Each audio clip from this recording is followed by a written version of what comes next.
گنڈاپور صاحب نے جس طرح کی بات کی ہے آر یا پار، انہوں نے کہا ہے کہ اس دفعہ ہوگا، یہ تحریک ثابت کرے گی کہ ہم آر یا پار کرنے کے لیے نکلے ہیں۔ سر آپ کیا ایسا مختلف دیکھ رہے ہیں جو پہلے نہیں ہوا اور اب شاید گنڈاپور صاحب یا پی ٹی آئی پلان کر رہے ہیں؟ نہیں، لیکن گنڈاپور صاحب کو یہ کس نے اجازت دی ہے یا گنڈاپور صاحب کو کس نے یہ مینڈیٹ دیا ہے باتیں کرنے کا؟ عمران خان نے تو انہیں کہا کہ آپ سیاست سے دور ہو کے صرف کے پی کے معاملات کو دیکھیں۔ گنڈاپور صاحب بدوبدی اپنی لات کیوں اڑا رہے ہیں اس معاملے میں، اور سچویشن کو کیوں ووسٹ کرنا چاہتے ہیں کہ ہم بندوقیں لے کے آئیں گے؟ یعنی آپ انہیں جواز دے رہے ہیں ریاست کو کہ وہ اس تحریک سے پہلے ایک سخت کریک ڈاؤن کرے، کیونکہ ریاست کے پاس جواز ہے کہ جی یہ مسلح جتھا ہے جو ٹکرانے کے لیے آ رہا ہے، اور وہ لوگوں کو گھروں سے اٹھا لے، کارکنوں کو غائب کر دے، یا جہاں پہ بھی موقع ملے کچل دے۔ گنڈاپور کس کی گیم کھیل رہے ہیں؟ اور گنڈاپور کو کس نے کہا کہ اسلام آباد جانا ہے؟ عمران خان صاحب نے تو کہا کہ اسلام آباد نہیں جانا۔ جی علیمہ صاحب، گنڈاپور صاحب جو ہیں یہ جو کچھ بھی فرما رہے ہیں مجھے تو عجیب لگ رہا ہے، کیونکہ مجھے گنڈاپور صاحب کا جو کردار ہے وہ پہلے دن سے مشکوک لگتا تھا، اب تو بہت کھل کے سامنے آ گیا ہے۔ اور جس طرح انہوں نے، میری بطور صحافی کا وہ رائے ہے کہ اگر وہ پوری طرح کھڑے ہوتے اپنے پیروں پہ تو شاید عمران خان کے لیے اتنی مشکلات نہ ہوتی جتنی اب ہیں، لیکن گنڈاپور کے کردار نے جو انہوں نے دونوں طرف کھیلنے کی کوشش کی، اس نے پی ٹی آئی اور عمران خان کے لیے مشکلات کا اضافہ کیا۔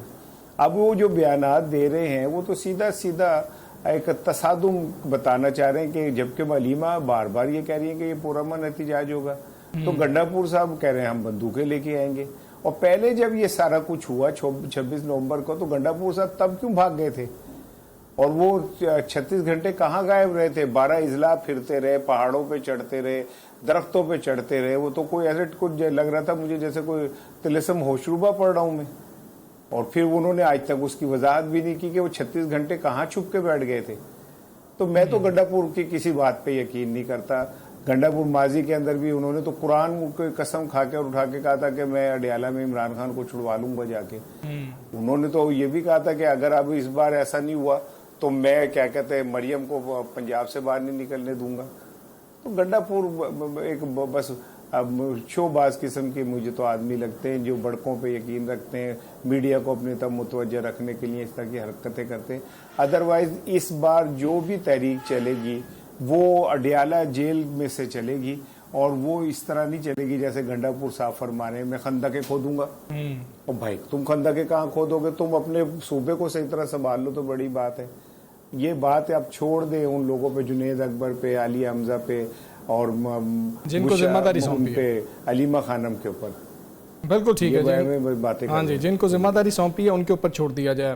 عمار صاحب، وہ لطیفہ یاد آ گیا کہ اگر تم بتا دو کہ میرے ہاتھ میں کیا ہے تو یہ سارے انڈے تمہارے، اور علی امین گنڈاپور صاحب یہی کہہ رہے ہیں کہ میں یہ نہیں بتاؤں گا کہ جی کہ اب ہمارا پلان کیا ہے لیکن ہم ہتھیار لے کر آئیں گے، میں یہ نہیں بتاؤں گا کہ ہم نے کیسے آنا ہے لیکن ہو سکتا ہے کہ ہم سرنگیں کھود لیں۔ تو آپ کو کیا لگ رہا ہے کہ یہ صرف بیان بازی ہے اور پہلے سے الرٹ کرنے والی بات ہے، جس طرح سے بات ہو رہی تھی ابھی اسار رانا صاحب کی؟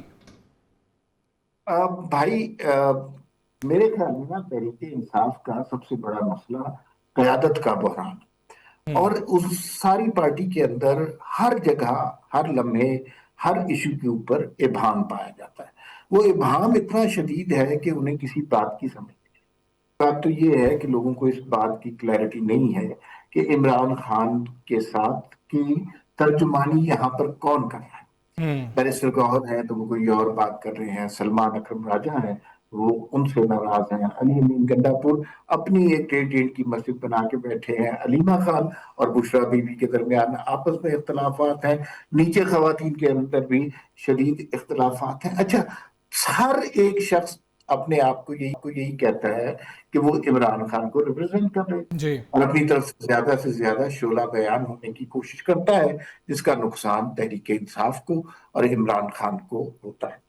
آپ نے ابتدا میں جو بات کی کہ کچھ لوگوں نے جو ہے وہ یہ خبر سنا دی اور علیمہ خان نے کہا کہ یہ خبر درست نہیں ہے کہ عمران خان رہا ہونے والے ہیں، یہ بات تو ہم بہت عرصے سے کیے جا رہے ہیں کہ دیکھیے تحریک انصاف کو سب سے زیادہ نقصان پہنچانے والے چند یوٹیوبرز ہیں جو ملک سے باہر بیٹھے ہوئے، اور وہ ان کو جس چیز سے ویوز ملتے ہیں وہ اس چیز کے اوپر وہ جھوٹ بولنا شروع کرتے ہیں. ان کے ہاں فیک نیوز اور درست فیکٹس کے درمیان کوئی تمیز، کوئی فرق، کوئی تفریق نہیں ہے.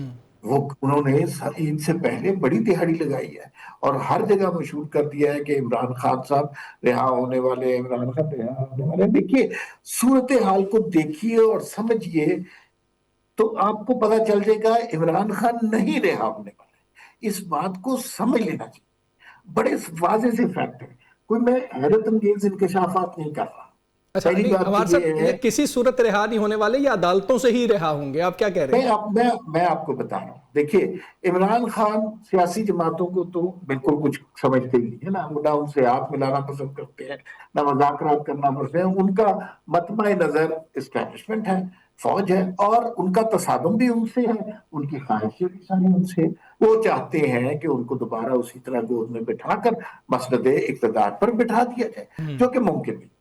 جب آپ عمران خان نے رہا ہونا ہوگا چند چیزیں آپ کو نظر آئیں گی. جی پہلی بات یہ ہے کہ عمران خان 9 مئی کے سانحے پر غیر مشروط معافی مانگیں گے، اور جو انوالو تھا، جنہوں نے اچانک 126 ملٹری انسٹالمنٹ پہ حملہ کیا، وہاں پر اس کی پلاننگ کرنے والوں کی نشاندہی کریں گے. ٹھیک ہے. اس وقت کس کو عمران خان کو رہا کرنے کی کیا ضرورت ہے؟ ہم نے ابھی بھارت سے جنگ جیتی ہے، قوم کا مورال بہت بلند ہے، سپہ سالار ہمارے جنرل سے فیلڈ مارشل ہو گئے. شہباز شریف صاحب اکانومی پر بہتر کام کر رہے ہیں، بہت اچھا کام بھی کر رہے ہیں، اور دنیا میں پاکستان کے تعلقات بہتر ہو رہے ہیں. اپوزیشن کی جانب سے کوئی شور نہیں ہے، یہ صرف بیانات ہیں جو شام کو یوٹیوبوں کے شو میں چلیں گے، اس کے علاوہ کوئی بات امپورٹنس نہیں. تو کوئی احمق ہی ہوگا کہ اس وقت اس ساری صورتحال کو درہم برہم کرنے کے لیے، اپنے گلے میں ایک توق ڈالنے کے لیے عمران خان کو رہا کرے گا. یہ میں عدالتی کارروائی کی بالکل نہیں بات کر رہا ٹھیک کہ ہے. مقدمہ کیا ہے، ملزم کیا ہے، دلیل کیا ہے، قانون کون سا ہے، شک کون سی، یہ میں اس کی بات نہیں کر رہا. میں بالکل اپنی آپ کہہ رہے ہیں کہ پوزیشن اس وقت بالکل مختلف ہے. پہلے جو تحریکوں کی کوشش کی گئی یا وہ اسلام آباد آتے رہے تب معاملات اور تھے، آج معاملات اور ہیں. اسحاق رانا صاحب، ایسا کیا ہوگا کہ کیسی چیز یہ منوا لیں گے کہ پہلے جب یہ آئے اس وقت معاملات بالکل مختلف تھے، پاپولیرٹی لیول اگر ہم دونوں سائٹ پر دیکھیں تو وہ کچھ اور چل رہا تھا، آج جنگ کے بعد کے معاملات کچھ اور نظر آ رہے ہیں. ایسے لمحے میں اس تحریک میں ایسا کیا ہوگا اور ایسے کون سے مطالبات وہ منوانے میں کامیاب ہو سکتے ہیں جو اس وقت اڈیالہ جیل سے آپ کہہ رہے تھے کہ تحریک چلے گی؟ عمران خان کیا سوچ رہے ہیں اور کیا آپ کو ریفلیکٹ ہوتا ہوا نظر آئے گا؟ دیکھیں حمزہ صاحب، جو عمار صاحب بات کہہ رہے ہیں نا، کسی حد تک وہ باتیں تو ایسی ہیں کہ اس وقت اسٹیبلشمنٹ بہت مضبوط ہے. جی امریکہ میں جیسے انہیں پذیرائی مل رہی ہے، امریکی جنرل جیسے ان کی گڈی بنا رہے ہیں. میں زلمے خلیل زاد کا میں ایک ٹویٹ پڑھ رہا تھا جس میں انہوں نے فیلڈ مارشل صاحب کی بہت تعریف کی ہے. جی وہی زلمے خلیل زاد جو عمران خان صاحب کا نام لے کے لیے تھکتا نہیں تھا. ہاں جی. یہ رچرڈ گرنیل کا ایک عرصے سے خاموش ہوا ہوا ہے، پتہ نہیں ان پہ پیکا تو نہیں لگ گیا جو وہ خاموش ہو گئے. تو اس ساری سچویشن میں تو مجھے نہیں لگتا کہ کوئی عمران صاحب کے پاس اس ٹائم کوئی ایسا کارڈ ہے جسے وہ کھیلیں گے اور وہ کامیاب ہو جائیں گے. لیکن سوال پیدا یہ ہوتا ہے کہ اگر عمران خان آلموسٹ ان کے کھیل ختم ہو گئی ہے، ان کی ویلیو ختم ہو گئی ہے، تو پھر ہم صبح سے شام تک اپنے ٹاک شوز میں، اپنی گفتگو میں، اپنے روزمرہ گفتگو میں عمران خان ہی کیوں ڈسکس کرتے؟ کیا وجہ ہے کہ ہمارے اخبارات اوپر سے لے کے نیچے تک اینٹی عمران یا پرو عمران ہوتے، یا ہمارے جو ٹاک شوز ہیں وہ ہوتے ہیں؟